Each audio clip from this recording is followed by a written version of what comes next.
Hello, everyone, and welcome. Thanks for joining today's call. My name is Matt Lee, and I'm an Area Vice President in the on-premise Oracle Applications Unlimited organization. Our team supports all of your applications, including the Oracle eBusiness Suite. We have an amazing EBS community, thanks in large part to those of you who have joined today's call. Today, we're going to hear from Cliff Godwin regarding EBS strategy and updates. He's our Senior Vice President for Product Development for EBS. In addition, we'll also hear about the innovations and opportunities for EBS training from Oracle University. At the end of our call today, we'll do a question and answer session. So if you have a question for any of the panelists today, please queue it up in the chat window. And without further ado, I'd like to hand it over to Cliff for today's presentation. Cliff? Hello, everyone, and thanks for joining today's conference. I'm under the weather, so pardon my voice.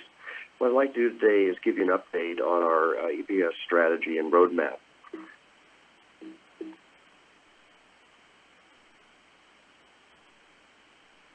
So we're going to talk about a new way that we're modeling the releases of eBusiness Suite going forward. We'll talk a little bit about how you can think of how we're investing on your behalf as Oracle, not just in eBusiness Suite, but some of the things you can do based on other technologies that support eBusiness Suite. We'll spend a little bit of time giving you some highlights of some of the things we've done recently, and then talk a little bit about how all of this relates to the cloud. So let's talk about our new release roadmap. The big news that we announced at our Open World conference, and that everybody on the eBusiness Suite should be aware of, is that we're changing our release model. Traditionally, every time we changed the technology underneath the eBusiness Suite, we had to do a new major release, like a 12.1 or a 12.2, which reflected adoption of new technology. We would pick an application's release level and build it on that particular level on that new technology and deliver that through the rapid install. But we're changing that now. So what we're announcing is that we're going to have continuous innovation indefinitely on EBS 12.2. We've committed to premier support for 12.2 through at least 2030. So what that means for our roadmap is that the 12.2 release, which we've been updating now every year since 2013, and our latest update that we just came out with in October was 12.2.8, that release itself will be supported through at least 2030. We'll continue to innovate on the 12.2 code line. So we're going to continue to do new updates, continue to provide new capabilities. Just you won't have to do a rapid install type upgrade to get to the later technology levels. So the applications level of innovation is really unchanged. It's just that there's not as much difficulty taking up technology as there's been in the past. We're leaving the date for the release 12.1 premier support in place at December 2021. The previous plan we'd had, which would be to have done a 12.3 release, would have made it difficult for people working with that date to get to 12.3 directly from 12.1 because they wouldn't have had much time after 12.3 came out to do the project. But at this point, there's really no reason for a customer on 12.1 to wait. The 12.2 release, which would be your upgrade target, is available. It's stabilized. Basically, half the customer base is already on it. So at this point, there's several years between now and that time to do the project to get from 12.1 to 12.2, which is not anywhere near as large a project as the project that you may have done to get from 11i to 12.1. So that's our roadmap. And let me give you a little more information about what we mean when we talk about continuous innovation. So if we trace what might have been your evolution on eBusiness Suite, if you had 11i or 11.5.10, that was based on an underlying middleware version called IAS 1022. So when we progressed up to 12.1, let's say you took 12.1.2, you took a new application server version, in this case the application server 10G, and the 12.1.2 release of EBS all at the same time. Now, at that point, without changing the technology, you could have gone up to a later patch set level of 12.1 that played from 12.1.2 up to 12.1.3. But then later, when it comes time to go from 12.1 to 12.2, because we changed the middleware version again, that was, again, something where you changed the 12.2 and you changed the middleware version at the same time through a rapid install-based upgrade. So that's been the way, the pattern that we've had all along. Now, you could have gone to, let's say, 12.2.4, then maybe you upgrade to 12.2.7, or even on that platform, you upgrade to 12.2.8. So you can keep on taking new patch sets without changing the middleware, just as you could have on the earlier versions. So that's been the EBS paradigm that you all know, and it's been all the way that's operated for 30 years. What's new now is, as we go forward, what we're going to do is be able to let you take a new version of middleware while staying at the same application's release level. So what that means is that we're going to take not a rapid install approach where we rebuild all the applications at a certain application code level, and then you have to get to that code level as well as get to the technology. The way we're going to progress technology going forward is more from a replatforming approach. In other words, it's the same thing we would do is if you went from Solaris to Linux. What we do is we go and inspect all the versions of the files that you have, and we'll build that same exact set of code for you on the new middleware, just as we would if you had Solaris and we wanted to build that same set of code for you on Linux. So without changing anything about the database, without having to progress to different tables and columns or to different version of PL SQL or whatever, without changing anything you've got in the database, we'll just rebuild the code based on this new middleware and give that to you, and then you continue operating as you were. So that is what in sort of the PeopleSoft product line has had this for a while. They call that a tools-only upgrade. And that's something that's been very appealing because it lets you decouple when you take these technology advances from when you take application functional advances that are driven by your business needs. So this is what we mean by continuous innovation. We'll be able to just continue to add more capabilities on the 12.2 code line, and from time to time, we'll need to progress to Fusion Middleware 12. We hope from that point on we can do most technology updates on a drop-in basis into the Fusion Middleware 12 code line itself.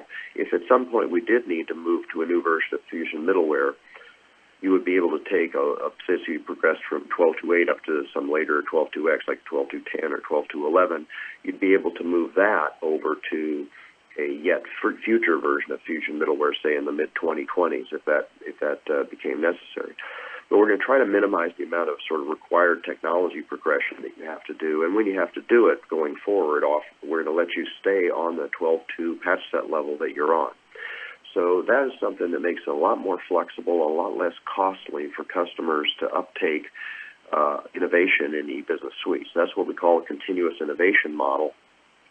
And the beauty of that, one of many positive things about it, is that because we don't have to do another rapid install to deliver Fusion Middleware 12, we're going to deliver it this other way.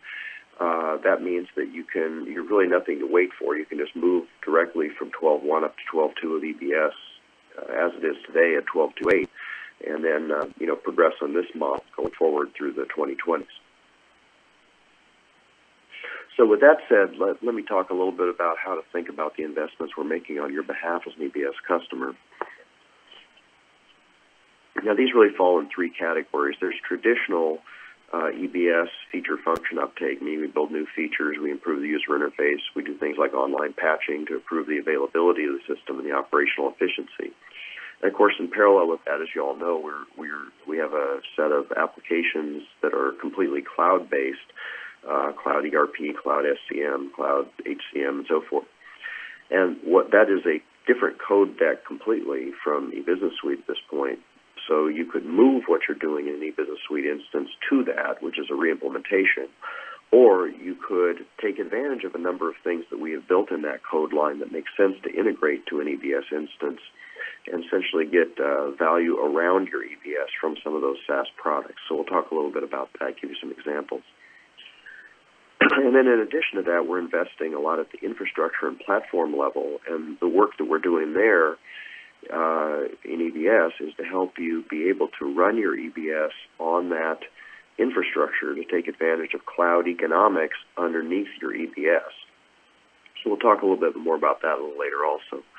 But the key thing to understand is that when you think about what is Oracle doing for you, or what are the investments you can take advantage of that Oracle's making as an EBS customer, it's really all three of those things. It's the advance we're making within the EBS code line organically. is the ability to have some SaaS products around the edges of EBS that complement it, and the ability to leverage some of our cloud infrastructure kind of underneath it. So let me talk a little bit now substantively about some of the capabilities we've added, and from the approach I'm going to take here is to say a couple things in each area that are that represent the key features of 12.2, so those of you who are on 12.1 can kind of understand some of the main ideas about what you would get if you went to 12.2, and also highlight some of the things we've done very recently so that those of you who are already on 12.2 can learn what, just a couple of the highlights of what we've done for you lately. Of course, we have more elaborate presentations on our training site about all the details behind these things, but this is just to give you an overview, just a general sense of what all we've done. So let's talk about the themes that have driven the investments we've been making in the last year. So, of course, one of the key themes is the customer requests and voting. It's really doing your enhancement requests, and that's how we organize a lot of our planning is around what you are asking for. So we have support communities, and you all vote in the support communities for things that you want to see, and we take that very seriously, and you'll see in the discussion here, a number of the things I'll talk about have little light bulb icons on them, and those indicate that they came from the support community voting process. In addition to that, though, we're doing some across-the-board kind of systematic things to improve the user interface. We have a new concept called Enterprise Command Centers, and we've continued to build out new HTML applications, new HTML user interfaces in most application areas. We've also been driven in the last year by some, more than usual really, by some regulatory requirements. So we have the new data privacy standards that have come out in the European Union and in other places now. And also there have been some accounting standards changes that we've adapted to. So those have been the things that have really been driving what we've done. So what we've released is really a 12.2.8, which, as I mentioned, came out just before our Open World User Conference. But actually, separate from the 12.2.8 release itself, we've actually done a number of deliveries to meet those objectives. We've delivered the Enterprise Command Centers kind of come in their own delivery vehicle. We've had a new update to our mobile applications. We've delivered some product or a capability called the Person Data Removal Tool to address some of those data protection issues, and then some IFRS updates. And those things are all consumable outside of taking the full 12.2.8 release. So all those things, besides 12.2.8 itself, can be consumed if you're on an earlier version than 12.2.8. Some of those depend on 12.2 itself, like the Enterprise Command Centers, and others will even work, all the other ones will actually work even on 12.1. The mobile release, the Person Data Removal Tool, and the accounting changes apply even to those of you who are on 12.1. So let's turn to the user experience advances we've made, and I'll highlight those, and then we'll talk a little about functionality in each area. So the user experience work we've done, we really divide into two categories. There's capabilities that you have to get to release 12.2 in order to get, and those are the command centers and the HTML user interfaces that we've built. And then our smartphone apps that we continue to invest in work with 12.1 or 12.2. So just to be clear, some of these things do represent part of the value of going up to 12.2, and others you can take advantage of at the 12.1 level. So let me explain what I mean by Enterprise Command Centers. So the idea here is to provide an information-driven navigation model for accessing eBusiness Suite, where you start with basically a dashboard with key indicators and charts and graphs, and you can click on those segments of the charts or any of the key indicators and drill around based on those that information. Down the left side, you can see consumer-like search and filters, where you basically, depending on what you've chosen so far, there are different search refinements that become available, so you can zero in on the data that's important. So every time you make one of those choices, the whole set of data recomputes to reflect the data scope that you've narrowed down to. And we call that having a conversation with your data, because as you ask a question, you get an answer, and that may prompt a new question that you didn't know to ask before. So as you work your way through to identify the high-priority things you want to focus on, at any point you'll see a set of transactions that you can then drill to directly for detail. And so unlike typical data warehousing type implementation. This is integrated with eBusiness Suite. So you are still in context of the language, of the security and everything in eBusiness Suite as you do this. So to make this more concrete, let me work through a little simple example. Let's suppose this is a receivables example. We're trying to decide who to try to collect money from. So we get a dashboard, and here's our overall balances and past due balances and so forth with some aging information. So if you look at the top, if you look at the right-hand graph, you see that a company called Aqua Chemical appears to be the company with the biggest overdue balance, but maybe they're only a few days late. So maybe they really aren't the right company for you to call. So what you really want to think about is maybe you want to call the people who have the really very late balances. So you go over to that over 90 days invoice aging bucket on the left graph, and you find the operating unit with the biggest balance in that 90-day bucket. You click. So we're going to click on that green part of that graph, the over 90 days bucket. And when we do that, all the key indicators recompute for that data scope. And what's interesting is that a different customer appears. So this other customer, Computer Services, turns out to be the one with the biggest overdue balance within that over 90-day aging bucket. So you didn't know that before. So just by doing one click, we got to find which company really is the biggest problem in the very late invoices. Let's click on that company's chart or bar chart right there and look at that specific situation. So for that one customer, we can see their overdue balance, the past due balance, and then you see all the invoices that make that up, sorted by the amount that's due. So we can click on any one of those and see it. So if we click on the top one, that's the biggest invoice they have with us, there it is.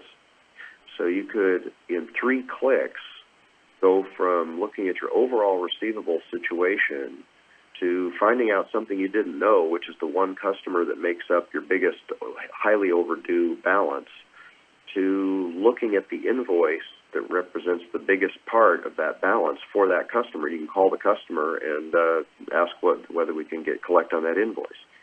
So that just gives you an idea of the power of the model here that we're dealing with. We're applying this to all areas.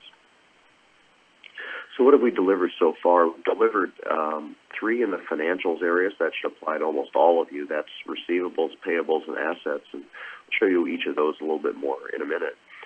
And then in supply chain, we have order management, inventory, and enterprise asset management. And some of the key things to understand is that unlike the information discovery products that we had that did a similar set of things but were separately charged products that require both an applications and a technology license and actually quite a bit of additional hardware to run, these command centers we're providing at no additional cost. So this is something you're entitled to with the base license you have for financials or order management or inventory. This is applicable if you're on EBS 12.2.4 or higher. So basically, you need to get to 12.2 to do these command centers, but if you're on 12.2, you should be able to just download and go. As I mentioned before, it's integrated with EBS UI and security, so you navigate seamlessly in context, carrying data into the transaction system and query out the transactions that you're looking for. And you can only see the information that you're allowed to see within eBusiness Suite. So as an implementation point of view, you don't have to separately set up, who can see which business group, who can see which cost center, like you would in a conventional data warehouse type of project. All of this is built with a new development framework we have called Enterprise Command Center Framework, and we'll be delivering more things based on that and talk about that more a little bit later. So that is kind of an overview of what we're doing with command centers. Now, in addition, we have more HTML UIs that we're doing in a variety of areas. And I'll come back and talk about that as we go through the different areas. Now, with smartphones, as I mentioned, we're continuing to advance. We have a new release of this, and these are available for both the 12.1 and the 12.2 customers. So let me turn just very briefly to each area that we have and just give you a couple of highlights of what we've done. In financials in 12.2, we have a receivables command center that I already showed you. We have a payables command center that's designed to make sure that you can pay vendor invoices no sooner than is needed, but avoid having late payments. So you can zero in on all the reasons why invoices might be on hold and work through the details of those to make sure you're not inadvertently late making payments that incur penalties. With assets, we've focused on pending transactions, things that might be holding up your period close, letting you visualize the pipeline that's coming for capitalization so you can see how your depreciation is going to evolve as time goes on and assets are fully capitalized and placed in service. And then some capabilities around asset utilization so you can find discrepancies, and you might have some laptops that are not depreciated but are in a location where they're not assigned to people in the location. So you can zero in and find those kinds of cases to reconcile.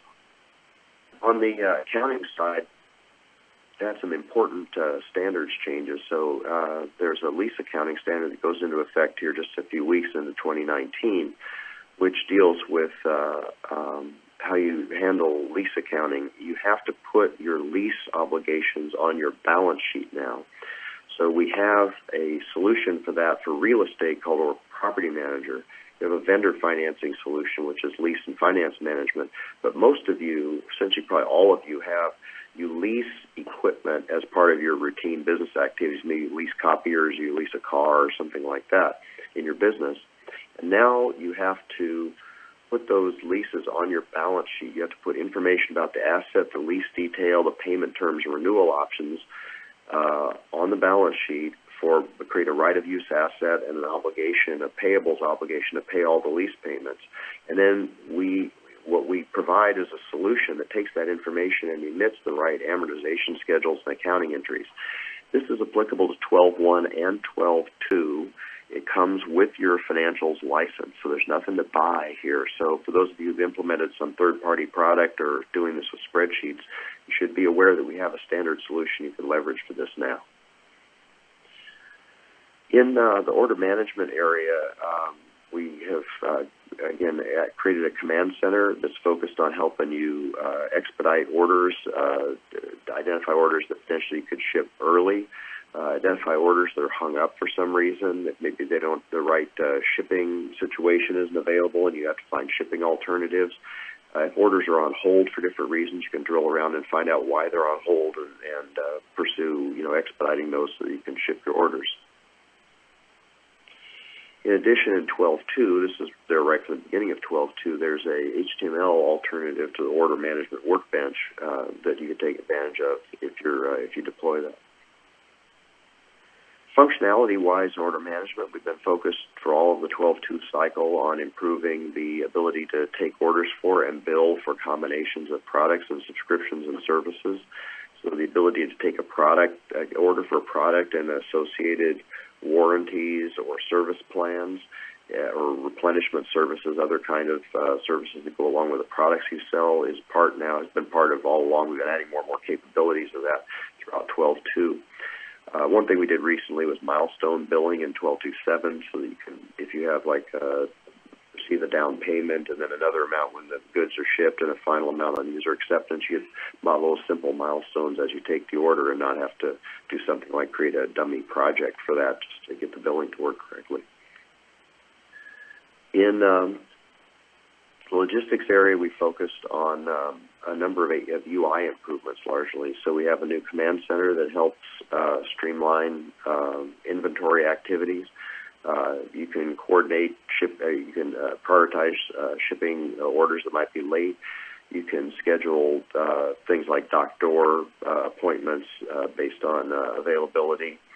And if you want, you can look ahead and see how to plan to tender. How much am I going to need to ship a week from now so I can tender for carriers that can ship a certain amount of weight or a certain amount of volume by forecasting what you're going to need to ship at a certain period of time. So you can do all of those things to help you at an aggregate level and then drill down to individual transactions to support that. In addition to inventory, in each release, we've been adding more HTML capabilities. So there's now an HTML ability to do receiving, which in 12.1 required an Oracle Forms interface. The main shipping form is in it came in 12.2.6 to do that in HTML. The big material workbench moved over to HTML in 12.2.7. We've improved it in 12.2.8.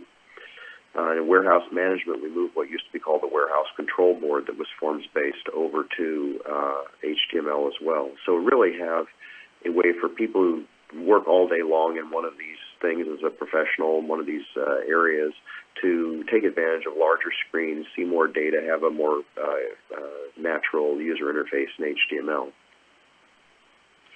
We've moved our mobile supply chain apps now to include Android support in particular, because a lot of times now in warehouses or plants, distribution facilities, there's Android-based hardened hardened tablets, for example, that are used for inventory operations. We now support our mobile supply chain apps on those. And warehouse functionality-wise, we've had a lot of functionality around a number of different areas. So just in one in particular is zone management. So you can divide a large warehouse into zones for operational reasons and assign resources like forklifts and people and tasks to a particular zone within a warehouse to optimize operations. We've done an awful lot in procurement. I'll just highlight a couple of things we've done that are broadly applicable. Contract search and procurement contracts, where you can, if you have some particular term or language that you're looking for, your exposure to, you can find all the contracts that have a particular term in them and get a list of the contracts. When you open one of them, then it'll find you all the places where the term occurs. You can think of it sort of as Google search, but for your, behind the firewall procurement contracts repository. And we had a capability very recently. It's just an example of something we added a request of one of our very large customers, but a lot of people could take advantage on. It's functionality for a supplier representative, supplier broker. So if somebody supplies you on a global basis, a vendor supplies you across all your different geographic legal entities, you can set up a single point of contact for that vendor who may view you as a global account and have a global person assigned to manage all your needs. You can set that person up in iSupplier portal to operate on behalf of all the legal entities that your supplier has. In projects, we've been focused on advancing, as always, with project billing, project costing, all in different areas. So a couple of examples in project costing. We have the capitalization workbench, where you can see your construction in progress and forecast when that's going to be placed in service. We've included we built this really for government-type contractors who do large, complex projects for the government, but actually some of the capabilities are applicable to everybody. So if you are the kind of organization that maybe does projects, multiple different projects for one client, even a service organization, now you can produce consolidated invoices where all the different projects can be consolidated on a single invoice for your customer. In manufacturing, we've added capabilities both on the discrete and process side. Those of you who have just-in-time manufacturing requirements, we have e-Kanban support for lean manufacturing techniques where you do just-in-time replenishment of components. We have supported we supported this in discrete for a while now. We're both for discrete and process. We support outsourced manufacturing. You can see the status of if you have a subcontractor that does manufacturing for you, you can see the status of your orders, your inventory, how they're doing for quality, what invoices you're likely to get for them, all in a consistent dashboard, both now for discrete and process. So in enterprise asset management, we've got a command center to help you focus your maintenance work, for example, around assets that require shutdowns, because those are likely to be the most disruptive cases. You can forecast the spare parts that you're going to need to do all your maintenance activities so that you can ensure that the right parts are available when the scheduled maintenance times come up. We've enhanced the mobile apps now. This works as a disconnected mobile app in places where you don't have a good internet connectivity. In fact, if you want to visualize where your assets are, you can do that either from the smartphone or from a graphical interface here against maps. So you can see on maps and then use those to navigate to particular work orders to focus on. Service, we've done a number of things to improve user interfaces and functionality. So we have both the dispatch center and the teleservice center. Now we have nice HTML interfaces. And you can now use functionality to set up a shared services service center where you can do a single set of shared service implementation where a particular representative may be able to do service for two of your operating units, but not a third, for example. So you can use our multi-org access control capabilities now within service to do that type of operation. And within service contracts, we brought some concepts from the consumer world into the kind of industrial service contracts you may have. So, for example, if you want to give somebody a service plan based on meter readings, you're going to service all the copiers they have based on the combined meter reading across all of the copiers. We basically can take those meter readings and you can model a service contract where it's sort of like a cell phone plan. You say, okay, you have a certain entitlement to service up to a certain number of total copies that you made across all your copiers. Then above that, there's an overage charge, and then you can have like a rollover allowance. So it's like rollover minutes. If you didn't use all of them in a prior period, you can roll that allowance forward. So we support modeling all those types of engagements you might have with your service contracts. In the HCM area, we focused on mobile apps. We've got a whole new set of capabilities for everybody, all the things you'd want to do as a manager and employee and self-service, you can basically now do on a mobile application on the iPhone or on an Android device. We have a new person data removal tool for that, for those data protection requirements, where we will, if you want it, either because somebody requests to be forgotten or because you have a retention policy that says it's time to delete information about people, we give you the capability to overwrite the data that we know about within e-business suite where that personal information could be stored after we run a set of checks to make sure that there aren't active transactions for that person. That mechanism is extensible, so you can add your own additional data attributes that might need to be overwritten, and you can add your additional checks that you may have that refer to your custom functionality where there may be an active transaction affecting somebody. So just to summarize just to come back to the ideas we talked about outside of core business functionality about taking advantage of SaaS applications, you can basically extend e-business suite with certain SaaS applications. There's a certain set of scenarios that make sense. I probably advise you to stick to these scenarios, but there are cases that we have, like planning and budgeting or transportation management, that make perfect sense to deploy in the cloud and integrate back to EBS. Essentially, it's the exact same integration you'd have if you set it up on a separate system inside your data center. Highlight just a few of these. We have an in-memory cost management cloud service that's capability that integrates very naturally to our manufacturing environment, lets you simulate the impact of cost changes on your margins. We have a new application in the last year called Adaptive Intelligent Apps for Manufacturing, and it helps you identify patterns and correlations across your structured data that you have in e-business suite, like which parts went into a particular product, with IoT-type data, like machine data about how the machines were behaving when your product was manufactured, so you can find obscure correlations that might be a combination of machine factors and supplier factors that predict a quality problem. Final topic is around opportunities to leverage our cloud infrastructure. So the idea is that you could get some cloud economics underneath your EBS for how you essentially subscribe to hardware capacity and subscribe to database licensing. That's not just an economic proposition, but by doing that, we can actually do some things better for you, because if we know everything about the environment like we do with our cloud infrastructure, we can build more fully automated utilities to do EBS management tasks than we could if we just supply you utilities that run on any platform.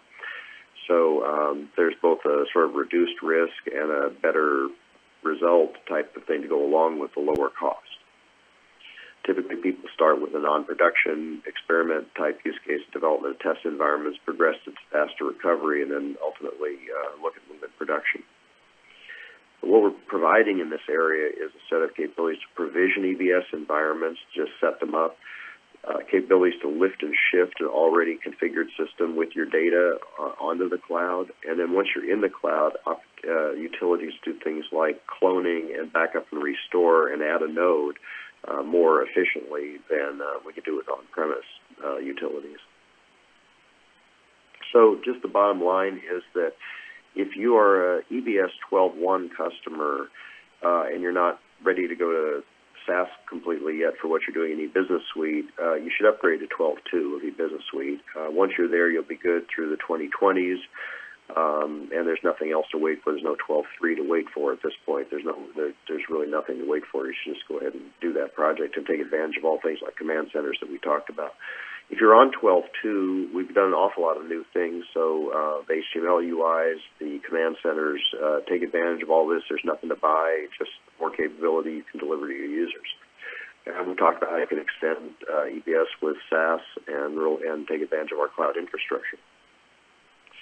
So we have a website, oracle.com/EBS, that now is indexed into a whole variety of things, videos and training and roadmap information. So very simple to remember, and I hope that you take advantage of that to get more information about stay in touch with what we're doing for you on EBS.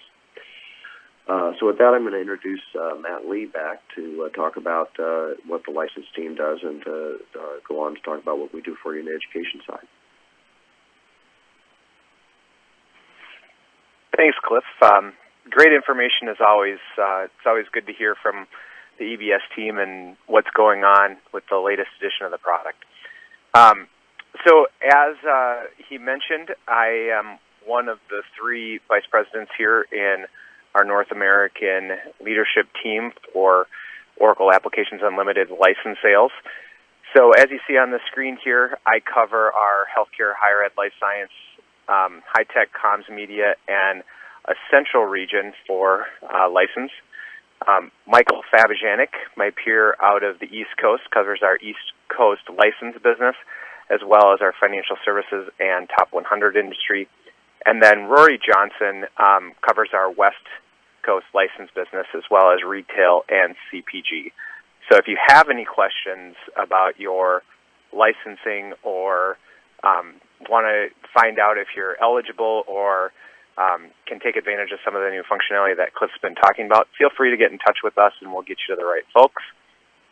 Natalie Bianey is also our marketing liaison, so if you have any questions there, you can reach out to Natalie, or if you want to just contact our general email address, you can see that there right above the handshake at licensesales-naa_us@oracle.com. If we can advance to the next slide quick, I want to make a quick plug for Collaborate. It's not too soon. I know we're just in front of the holiday season here, but coming up in April, our Collaborate Forum will be moving to San Antonio this year. So we'll have a lot of fun on the Riverwalk. There'll be amazing sessions. The OAUG Forum will be covering many different functional areas, as well as personal growth and leadership. And we are looking at building out an executive track. So if your travel plans will allow to be in San Antonio in April, we'd love to see you there. Collaborate has always been a great place for people to work across different companies and find out about the latest and greatest information from the EBS team. So with that, if we can slide to the next slide, I'm going to pass it over to Geraldine from Oracle University. And don't forget that we will do Q&A here at the end. So Geraldine? Thanks, Matt. It is my pleasure to help host today's webinar and to talk about Oracle University's continued commitment to helping extend the business value of eBusiness Suite with training and certifications. You will find Oracle University on the oracle.com homepage by clicking on the Get Training icon, similar to what is displayed on your screen now. Now let's take a look at some of the training Oracle University has for eBusiness Suite customers. Oracle University provides training in several different formats to meet the needs of any learner, from traditional in-class training to live virtual classes, training on demand, custom-tailored events, and our newest innovation, Oracle Learning Subscriptions. Live virtual classes are taken just as you would at a training center, but over WebEx. With training on demand, you get the full benefits of an in-person course at your own pace with instructor interaction and on a live environment. You can easily purchase individual courses and learning subscriptions on the Oracle University website, or you can ask us to conduct a training needs assessment for your organization. Now I'd like to tell you about our latest innovation, Oracle Learning Subscriptions. We have a learning subscription just for eBusiness Suite. With this learning subscription, you get 24/7 access to the training you need when you want it. New content is added regularly, so you can always find the latest information you need on Oracle eBusiness Suite. We also offer the unlimited product learning subscription, which includes the eBusiness Suite learning subscription, as well as all of our product learning subscriptions, such as database and middleware. In addition to that, you get all of the product training on demand courses, including the 58 courses for eBusiness Suite. This all costs not much more than a 5-day in-class experience, and it is available to you online for 12 months. Here is our contact information on the next slide. Please reach out to us for any questions you might have about Oracle University. Now I'd like to turn this presentation back over to Jeannie and Cliff, who will help moderate any questions that have come through the chat window. Jeannie, do we have any questions? Yes, we do. Thank you. Okay. So following up on the continuous innovation on 12.2, there's a question around, will there be a minimum 12.2 release to be on to uptake latest technology tech stack? Do you need to be on, or put another way, another question is, do you need to be on 12.2.8 to take advantage of the tech stack upgrades? You don't need to be on 12.2.8 to take advantage of the tech stack upgrades. Probably 12.2, we haven't set a minimum, but it would be probably no higher than 12.2.4. 12.2.3 is currently what we call our error correction baseline. Meaning by default, we build patches on 12.2.3, so that would certainly be a minimum. I'd say by the time we actually have this available, the migration to Fusion Middleware 12, we might do it for 12.2.4 and higher, but I doubt it would be requiring anything higher than that. Okay, thank you. Next question is, with the support of 12.2 through at least 2030, and you talk about HTML apps, what's Oracle's strategy around forms for EBS? Well, we don't have a plan to eliminate forms completely. Of all the investments we could make for customers doing things like changing the setup screens that are forms-based into HTML when people are basically already set up, doesn't deliver a lot of value, and people would generally rather we put our energy into doing things that advance the product. So we don't have a plan to get completely off of forms in that sense, but what we've tried to do is make it so that people who use the system all day long in a function, particularly in the supply chain areas, can do their work in HTML.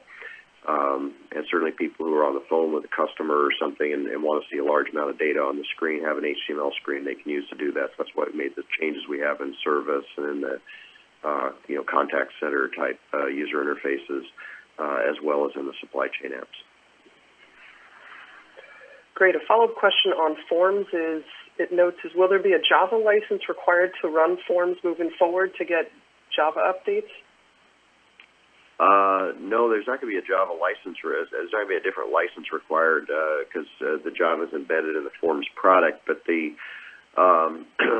thing I will tell you is that is important for everybody to understand is that we have a mechanism called Java Web Start now, which is a different way for a browser to start the forms Java client.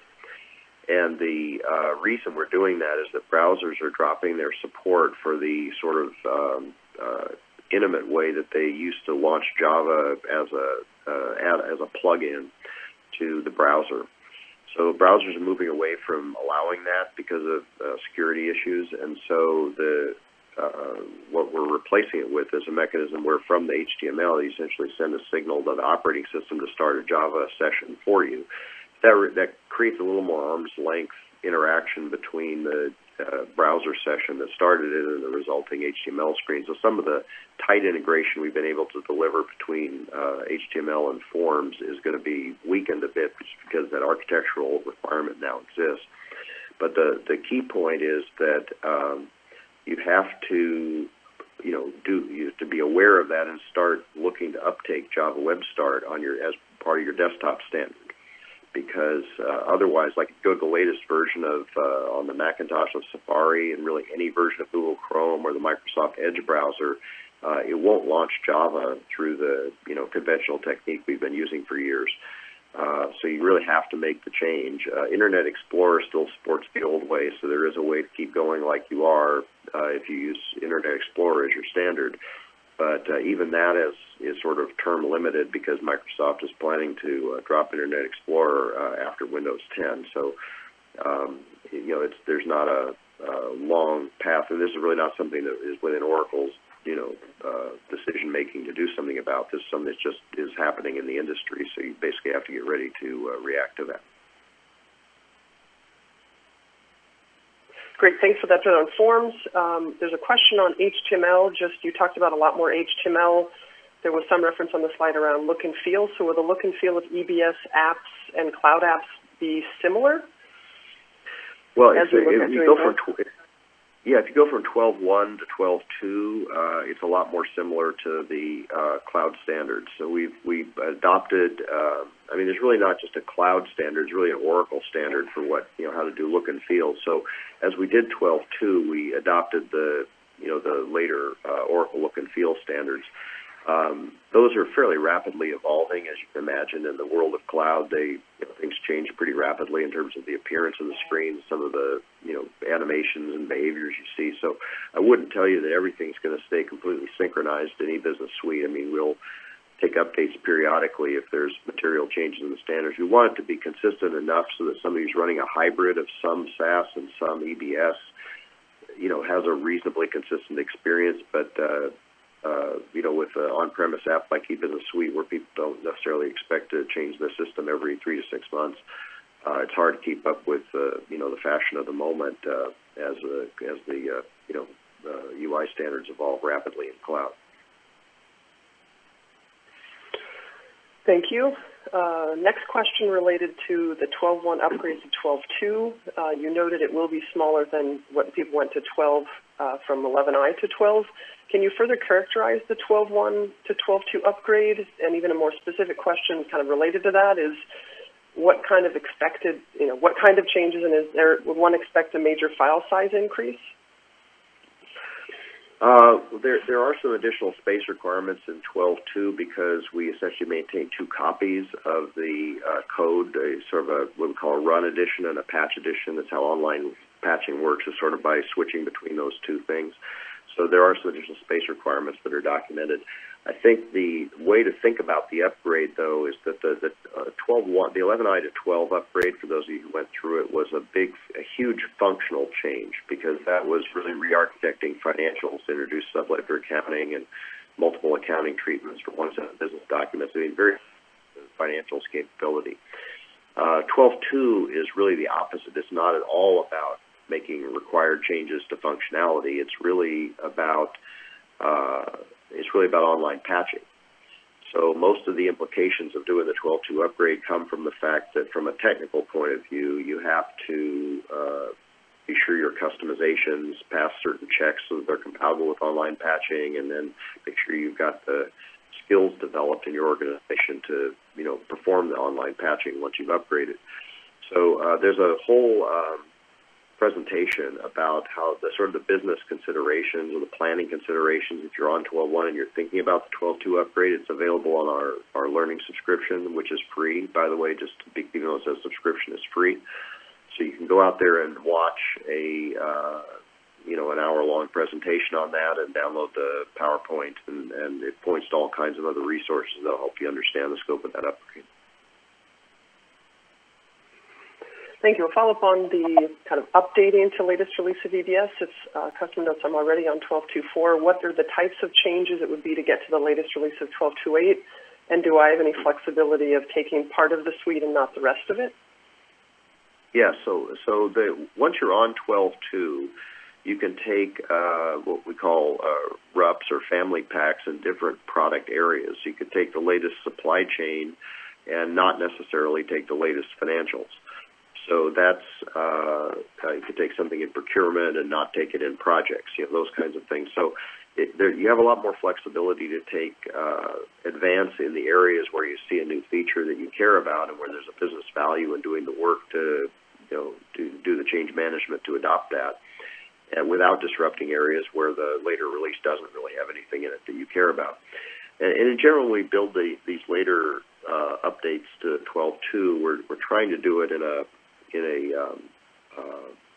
non-disruptive way, so that generally, even though new features are present, Typically, they don't turn on automatically. You have to go, turn them on explicitly. So if you're just applying 12.2.8 as a sort of bug fix update on top of 12.2.4 and you don't intend to do anything functionally different, you're able to do that. But if you want to go implement all the new things that we've done from 12.2.4 up to 12.2.8, then you can do that also intentionally. And one thing I'd point out, just because it seems kind of obvious, but I've actually talked to a number of customers where it was a little bit of a surprise. Sometimes when people do technical upgrades, even from 12.1 to 12.2, we basically don't change the menus and all that stuff that you had in place. So we try to keep things compatible the way that you were running so that the upgrade is transparent as possible. But for example, if you upgrade from 12.1 to 12.2, you'll still have the order management form. Your forms-based order management interface that you had in 12.1.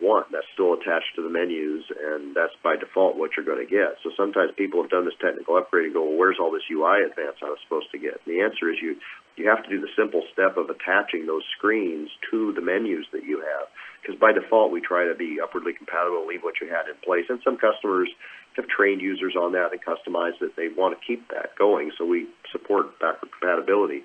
But if you want to take advantage of all this new UI stuff, you have to go basically find those HTML pages and put them on the menus for your users so that they'll have access to them, and do some rollout to explain what the how the transactions work on the new pages. But that's really what a lot of the advance is like. It's available, but you have to do a little bit of configuration to turn it on. And so, if you just apply the release, you go like, hey, wait a minute, why isn't this all working the new way? It's probably because there's like an explicit opt-in step that you kind of need to take. Thanks for that update. Another question on clarification on one of the new features you highlighted, which was person data removal tool. Further expand upon that, do you have to have HR? What releases was it specific to? Or do all customers get access to this? No, that's a great question, so thanks to whoever submitted that. The person data removal tool applies to both 12.1 and 12.2 of EBS. It is relevant even if you're not running HCM as your core system of record, because what's happening is that whatever your core system of record is for HCM, whatever that is presumably integrating or synchronizing data into EBS, into what we call the shared HR, which is a subset of the HR tables, so that we can maintain a hierarchy of employees for things like approval processes that we would run. So your procurement approvals have to go up a management hierarchy, so we have to have a representation in EBS of that management hierarchy. Well, that contains all this personal information about who the people are and the names and all that stuff. So basically, you do need to go into EBS and overwrite that information if you're trying to forget the person, quote unquote, from your organization, even though your HR core system of record may be in some other system. So yeah, it's still relevant even if you're not using HCM as your core system of record.